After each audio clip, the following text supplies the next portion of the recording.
In today's video, I'm going to teach you how to record an audio file for Microsoft PowerPoint 2025. First, sign in to your Microsoft account and open PowerPoint. Before you hit record, make sure your presentation is ready to go, slides arranged, text finalized, and any visuals in place. Having everything prepared helps you record smoothly without needing to redo sections. Open the presentation you want to narrate. With it on screen, look to the top menu and click Insert. This is where PowerPoint keeps media tools, including audio. On the Insert ribbon, head to the right side and locate the audio option. Click it and then choose Record Audio. This opens the recording studio, which is designed specifically for narrating your slides. In the recording studio window, check that your microphone is turned on.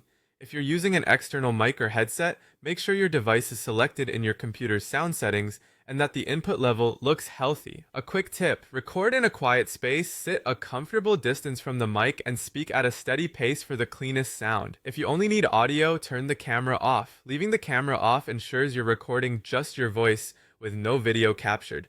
This is perfect for voiceovers, training modules, or presentations where visuals are already on the slides. When you're ready, click the red record button in the middle to start.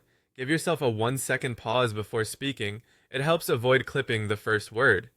As you talk through your content, keep your eyes on the slide and your notes. If you make a small mistake, pause briefly and repeat the sentence. Clean pauses make edits and re-records easier if you decide to refine later. You'll notice a timer start running as soon as you begin recording.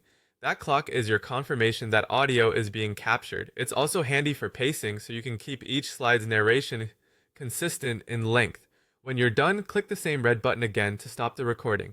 You'll see the recording stop immediately. Take a breath and consider replaying the section to confirm it sounds the way you want. If something feels off, maybe the volume is too low or you stumbled on a line, you can return to record audio and capture a cleaner take. And that's it. You've recorded an audio file directly in PowerPoint using the built-in recording studio with your microphone on and camera off for a voice-only narration. Thanks for watching, and happy presenting.